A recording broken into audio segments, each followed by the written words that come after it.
kind of stuff you've done with me as well, talking about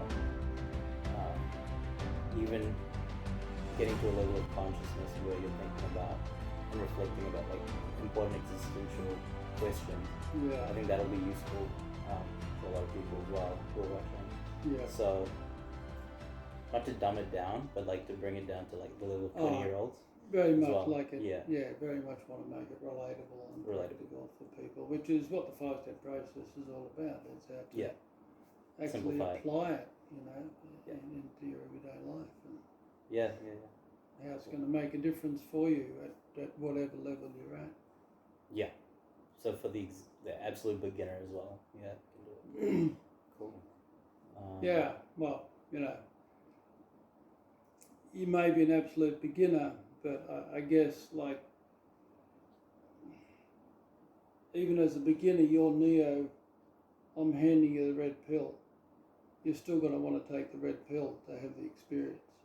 Yeah, that's right. That's the bottom line.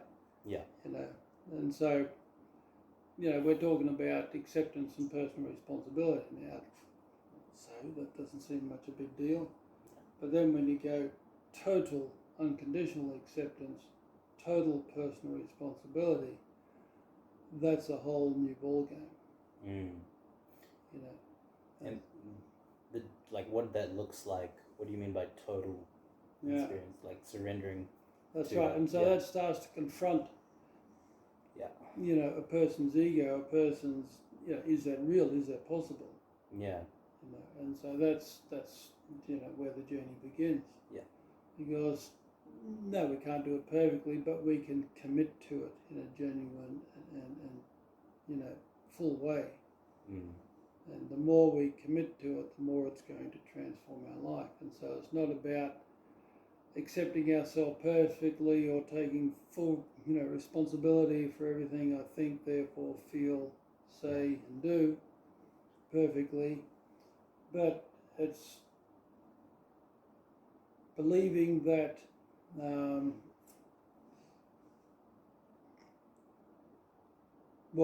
let's wind it back a bit. Those two principles unlock our potential of consciousness. They are the base principles of any path, wisdom path. Responsibility and acceptance. Yeah.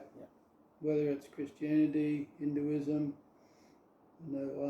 Islam, Buddhism, Taoism, the Kabbalah, or the Jewish faith.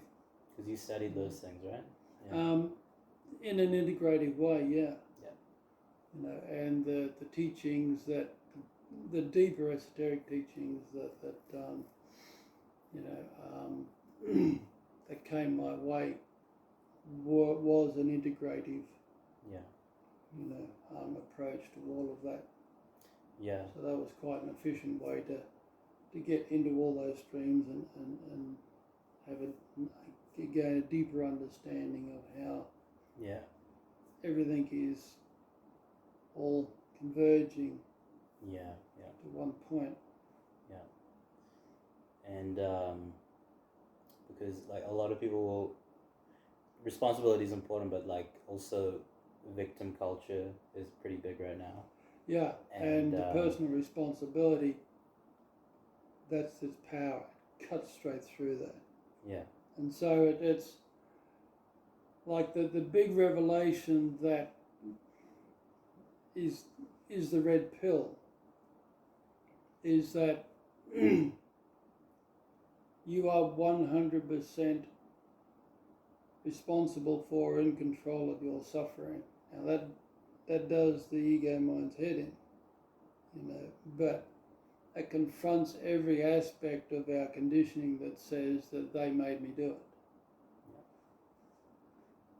While I'm saying they made me do it, I have no control over my own mind. I cannot master my mind if I'm blaming somebody else. Yes. For what I think, therefore feel, say and do. Yeah. Now that doesn't mean I know how to master my mind. That doesn't mean when I turn around and look at my mind I have the foggiest idea what to do with it. But I'm not going to learn unless I look at it and own it.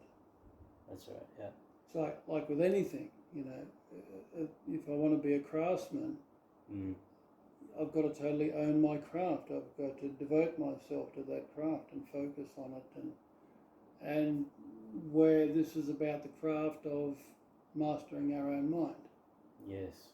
Yeah. You know, so if I'm going to master my mind, I've got to take total ownership of it. If I'm blaming you for what my mind is doing, then That I'm itself takes never going to master it. That itself takes a level of consciousness to be at, because the way you're saying it is like you need to treat your mind like a career progression, say at work or whatever. You have to work as if you're working towards something at work, but with your mind and your level of consciousness the same way. But most people who are just going to work and coming back home aren't even thinking about that. No, and therefore... What's the need for it, you know? Well, ultimately the purpose is to overcome suffering. Yeah, but a lot of people think overcoming suffering means earning more money, so that it provides you with a sense of security, external validation. Yes. So that the ego, I think, is safe, but in reality, they don't see the underlying issues. Yeah. Yeah. So therefore, those people simply need to get on with, you know, we need to get on with our material life and let that evolve us. Because what I've come to learn is there's nothing that happens in this world that isn't evolving us in some way. Yeah. Everything is ultimately your spiritual path. Yeah. Even if you see that or not, everything is tests you, challenges you. Yeah. Yeah.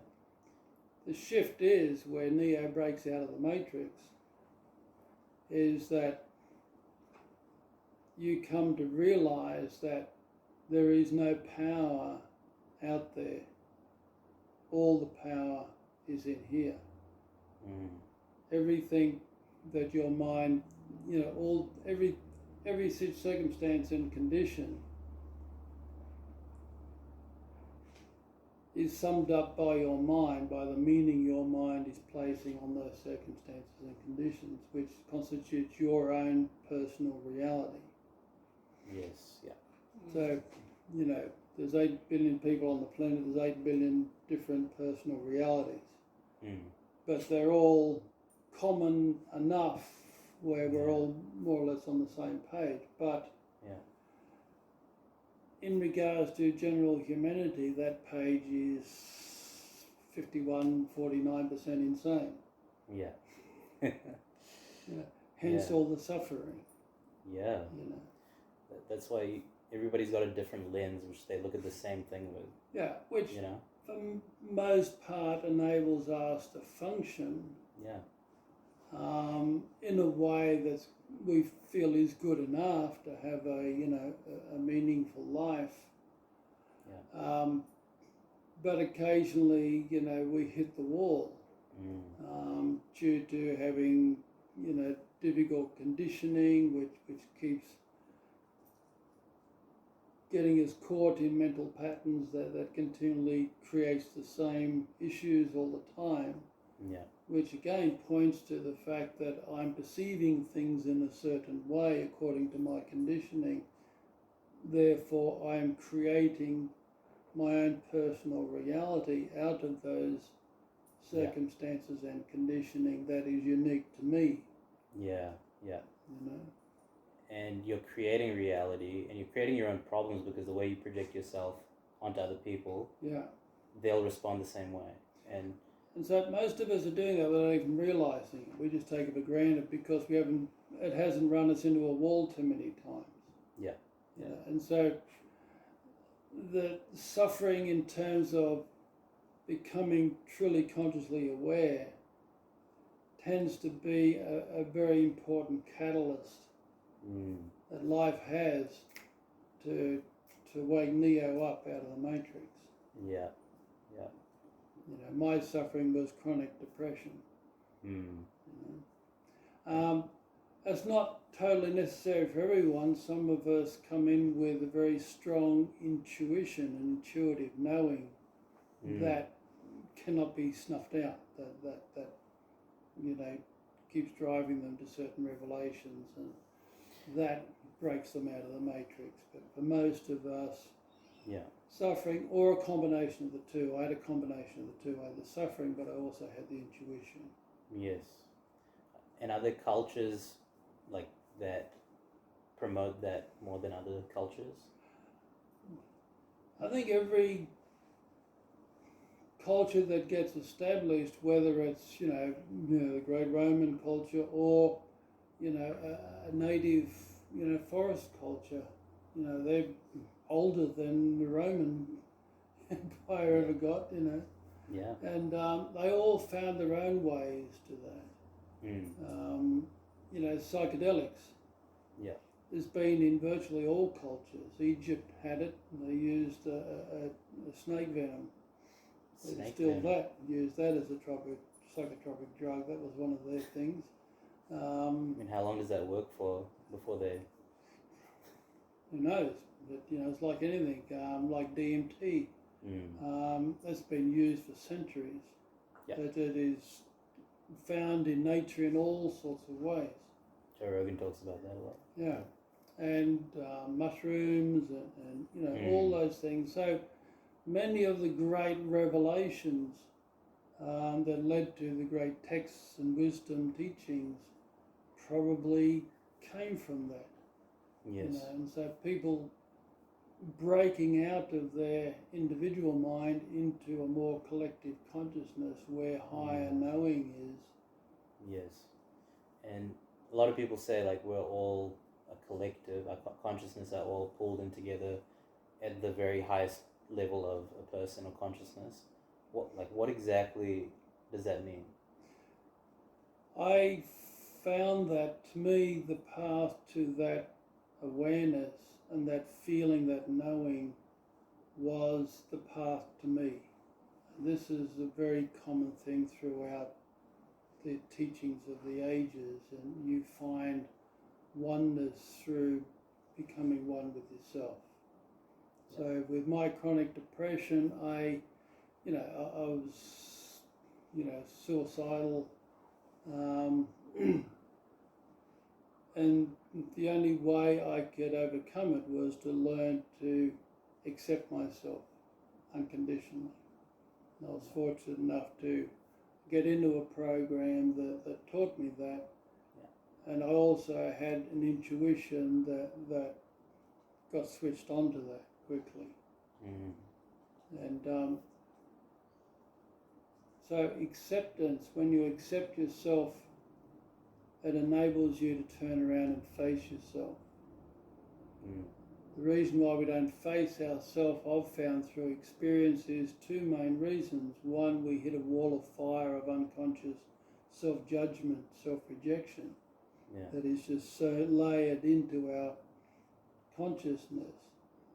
So often we don't even know, but there's an existential dread there that forces, that makes us not want to look at ourselves for too long. Like if you were to sit a person down and just sit there and make eye contact for an extended period of time, you soon start to feel those layers of discomfort because you feel that person's looking right into your soul. And so... Does that go back to more primal instincts of like being a threat to me? I think I don't know about that, but I certainly know in terms of conditioning. Just look at our upbringing.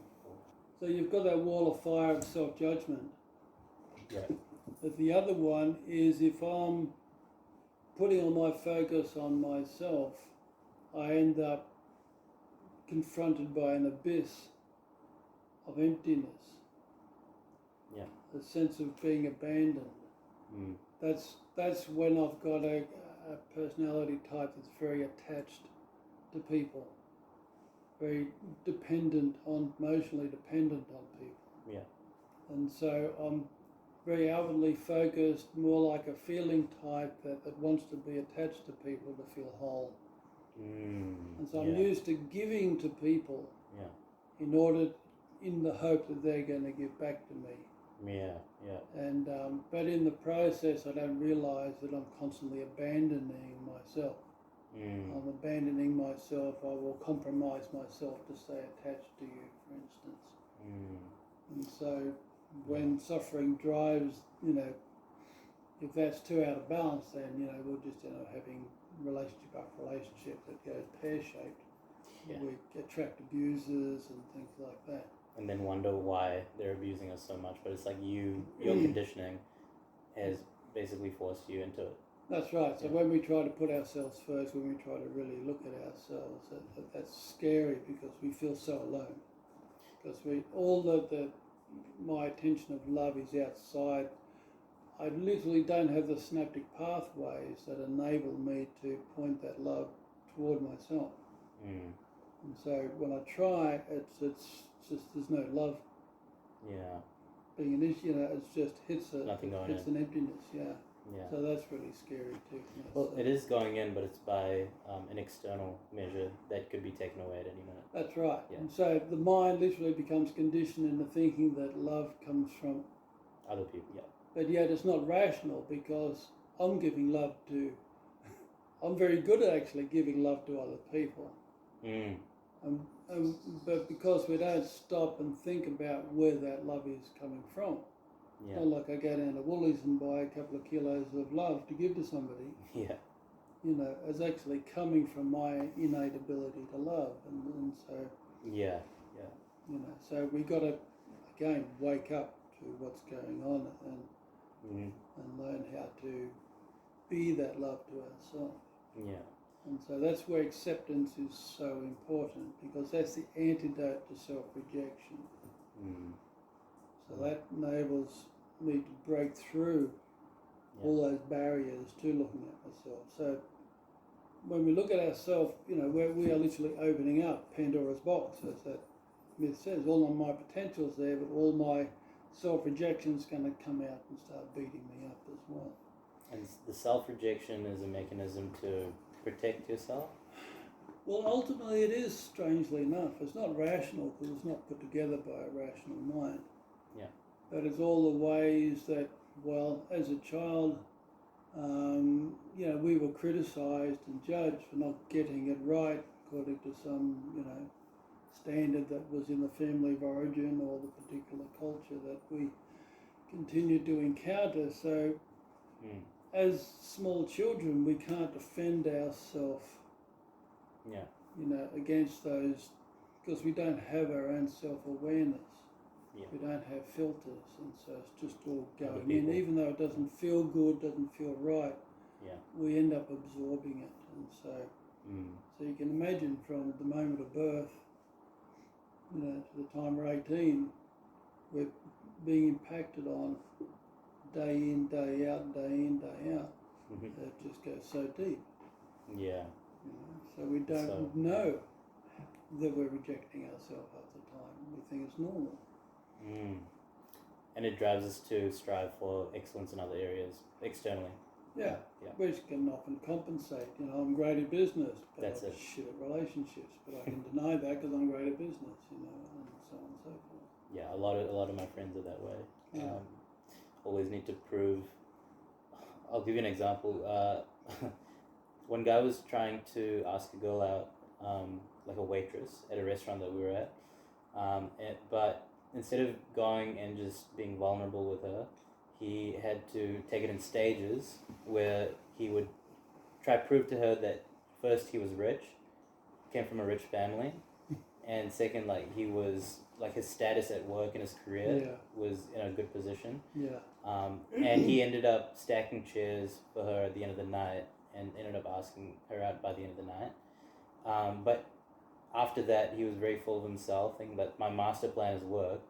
But at the end, I told him, it wasn't because she thought you were rich or your status. It was because you were being a gentleman. And you were being kind to her. You could have skipped all of this processing.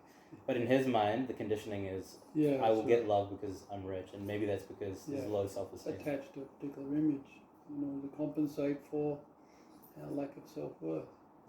Self-image is huge. It is, because ultimately look at a 5-year-old or anything under 5. What does the child want most? To be merged with the parent, not be around the parent, but literally being joined to the parent. That is wholeness. That is safety. That is exist for a child of that age. Yeah, that's true. You can imagine how often that connection is fractured. Through often no fault of the parents. The parent might have prolonged sickness, or there may be a natural disaster, or Yeah. That's the thing. But the world, we are as human beings always on some level of vulnerability and fighting against that vulnerability. Constantly. Yeah. So to sink into vulnerability and they improves acceptance of yourself. Is it more of a? It's not going to come the first time you do it, but as you keep exposing, it's like exposure therapy for yourself. Well, it's a continual growing thing. But what total acceptance, the commitment to accept yourself totally, and it takes a while to get that, because acceptance, we say, acceptance, but we don't comprehend how profoundly we've been programmed into not accepting ourselves. Yeah. And we go, acceptance, but all of, and might expose this bit here, but all of this, is just still justifying itself and regarding itself as normal. Yeah. Even though all of that is causing us to suffer in ways that most of society suffers, that calls it normal. Yeah. Which drives behaviours like insecurity, fear, greed, exploitation. Yeah. And then when you're confronted with it, also you're reactionary to it. You're very sensitive. Like a person who doesn't accept himself is very reactionary. Yeah. Well, this is it. You've got all your self-judgments, then try to compensate by blaming others. Blame for their judgment, or we judge ourselves, like I used to do, and internalize it. I would just implode because they would put me in a helpless, hopeless situation. Yeah. And so we've got to recognise, in order to take that red pill, we've got to comprehend it to be a radical, unconditional acceptance. It's only radical because the mind has become so conditioned to not accepting itself and thinking that's normal. Yeah. But anyone out there who is really resilient, that functions on a very high level, that already has that radical self-acceptance. Shit happens to them too, but they don't add it up to meaning that means I'm unworthy in some way. It just doesn't. They're not egotistical. They just don't have that program. Yeah. They just have the natural understanding that they're just worthy because they exist. What else do I need to do? That's the level that we need to get. But people will say, if I can accept myself the way I'm right now, what does it need to grow? What does it need to? Well, because I can't accept myself as I am right now. So what we're doing, what the self-acceptance does is initiate me starting to observe myself. I'm starting to pay attention now to all the ways I don't accept myself. And I also help the person understand that you will know that by the way you suffer. And so this is where the personal responsibility comes in. Yeah. Magpies are having a lovely time out there. They've got a family of them out there. Probably chasing people around. Yeah. Beautiful serenading. And so the personal responsibility, is putting myself in the position to be the parent of my mind. Yeah. Like a parent of a 2-year-old. If a 2-year-old is running around a party, for instance, biting everyone, who are they going to look for? They're going to look for the parent of the 2-year-old. Hey, your kid. It's your kid. Yeah. And we've got to treat our mind like that, not like judge it like a 2-year-old, but understand that it's my mind. Now that I'm an adult, Yeah. I'm now the parent of my mind. It's like we ought to have an initiation, Yeah. which is what a lot of the old initiations in cultures are. You are no longer a child, you're a self-responsible adult. Yeah. And our whole system of law is built on that.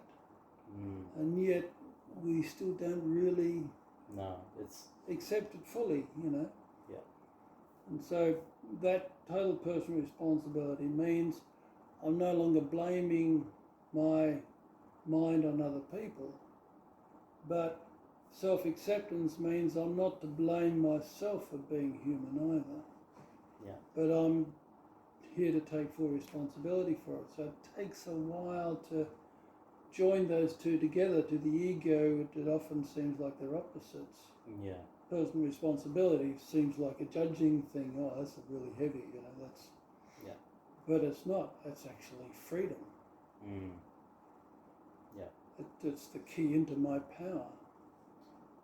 Well, that's the thing. Some people, when they say you need to take personal responsibility, it's like they're blaming you. Yeah. And, it hurts their ego. Yeah. And they close up and they end up firing back at you. That's right. And all that's done is stimulate their own self-judgment. Yeah. And they're saying, this is where I feel sensitive about myself. Yeah, basically. that's right. And so blaming others is no different to blaming myself. Both are going to destroy my power. Yeah. And so this is why total acceptance ultimately, we start with total self-acceptance because it's easier to relate to. Yeah. But acceptance is, the root of acceptance is unconditional love. Yeah. This is what brings people together. You and I can't have a relationship unless we accept each other as we are. To the degree that we don't, there's going to be a wall between us. There's going to be separation. And there's also boundaries there as well, I suppose. But the fundamental level of any relationship is just, first of all, the acceptance. There is no relationship without acceptance on any level. Look at it internationally. If I don't accept another culture, how can I have a relationship with that culture? Yeah, that's good. I mean, so that's number 2 of your 5 steps, right? The personal responsibility is 2, but really they're the foundation steps. Okay. So the acceptance and personal responsibility, So as it says in one of the Buddhist texts, they're the 2 wings of the one bird. So in the Buddhist Eightfold Path, they're the first 2 steps. They're called the wisdom steps. The other 6 are there to figure out how to live the wisdom steps. Yeah. And then what would be above that? How do you mean? The next step after those 2 fundamentals? Well, ultimately, on one level, there is not a next step that will take you all the way. That's the red pill. But of course, we've got to, learn how to live those 2 steps. Okay, and so getting back to why am I taking the red pill in the first place, usually is to overcome my own suffering. Yeah. And so personal responsibility tells me that my mind is creating my own suffering, which is hard to comprehend it, a lot, because it can be so complex, but it takes time. But our commitment to those 2 steps is going to be teaching us all the way. And so will require a fair bit of faith. And why it often involves a person, this is the mysterious factor, the person usually requires a level of intuition around this, a sense of knowing, yep, that feels right. Not everyone has that. Yeah, but everyone can develop it. That's the big question. That's an interesting question. I believe everyone will, but can they in this particular time they have in this life? Not everyone can. No. It's a scary It's thought. not a judgment. We're all we adults, but on a consciousness level, we're all children. we don't stop growing up just because we have an adult body. And so, in my experience, that journey of growing up is a long journey. So, to those with more material wealth, do you think they would have a harder time digging into consciousness or awareness because, the world's already filled up with everything that satisfies the ego? It's harder to break into. It can be similar to abject poverty, which keeps you occupied as well. In victimization? Just simple survival. Okay. You don't have time to gaze into your navel. You're trying to find your next mouthful of food, Yeah. You're trying to survive. Yeah. That's why monasteries became about, because to get people out of the hand-to-mouth survival into, somewhere that they can be supported so they can concentrate on gazing at their navel. That's interesting, yeah. But it also prevents you from reaching that sense of consciousness that you deserve, I suppose. What are we talking about? Poverty or wealth now? Abject poverty. Yeah, because you just don't have the time. Yeah. For scratching for survival, and there also is all the conditioning of I'm not particularly worthy, because I'm left out by society. It's that disconnection thing again. All suffering ultimately is caused by us feeling we're disconnected from life in some way. Yeah. But ultimately, because we become conditioned to that thought, we're actually disconnecting ourselves from life. Yeah. Your conditioning is causing you to disconnect from life, Yeah. Yeah. But wealth also gives you the illusion that you're superior. Yeah. Plus, you can afford the best doctors and the best drugs and the best alcohol, so you can keep running from yourself. Yeah, that's true. Okay, like the Michael Jacksons, for instance, they end up dying of some sort of drug overdose, often prescription drugs. Yeah. Because you can keep taking that to avoid facing that abyss or that wall of fire. So. Is that is common in Western culture, right? You'll overprescribe instead of trying to prevent it from happening in the first place. Well, yeah, there's the lack of understanding of these two principles, the lack of faith. Even in psychology, yes, those two principles are, again, a foundation of mainstream psychology, but the understanding of the ultimate fundamental power of those two principles isn't there. So, why is that? Why did they not involve this? Well, I'll give you a reason for that. Unconditional self-acceptance comes from unconditional love. Now look at unconditional love for a start. I mean, how many of us have experienced unconditional love in a dependable, sustainable way in this world? No. Hardly any, yeah. And so most of the population don't even believe unconditional love is possible. It's a fairy tale.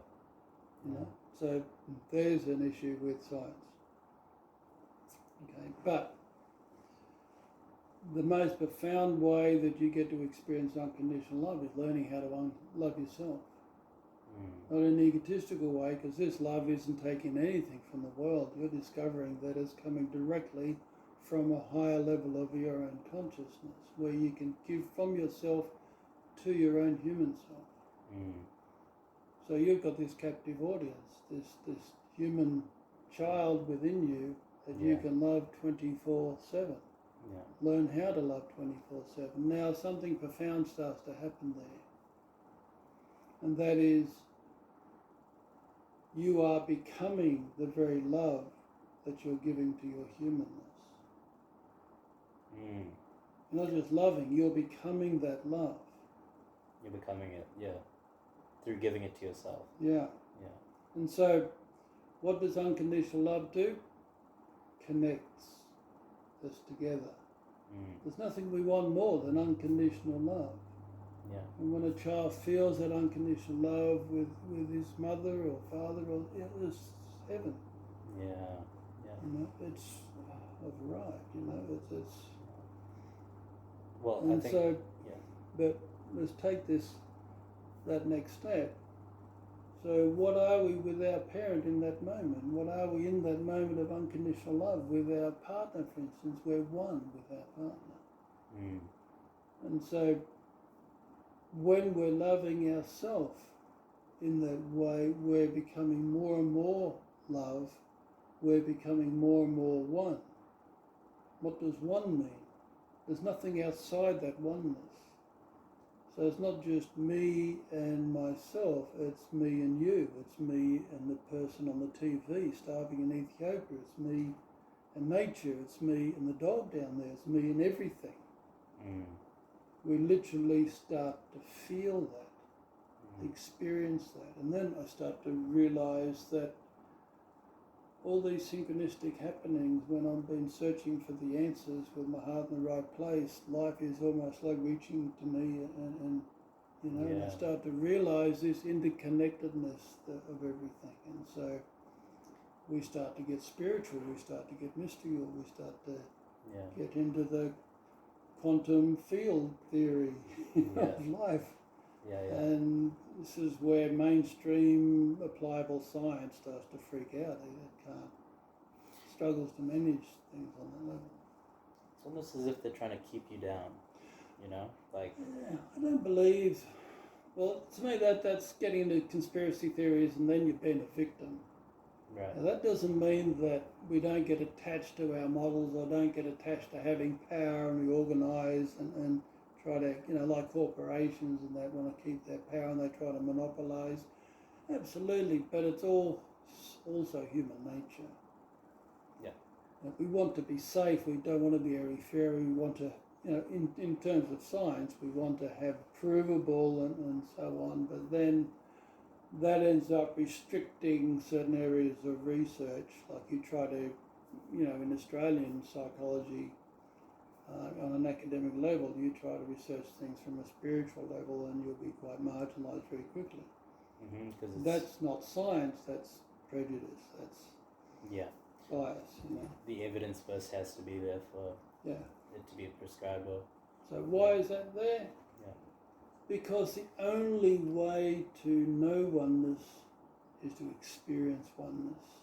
You can't reach it on an academic reasoning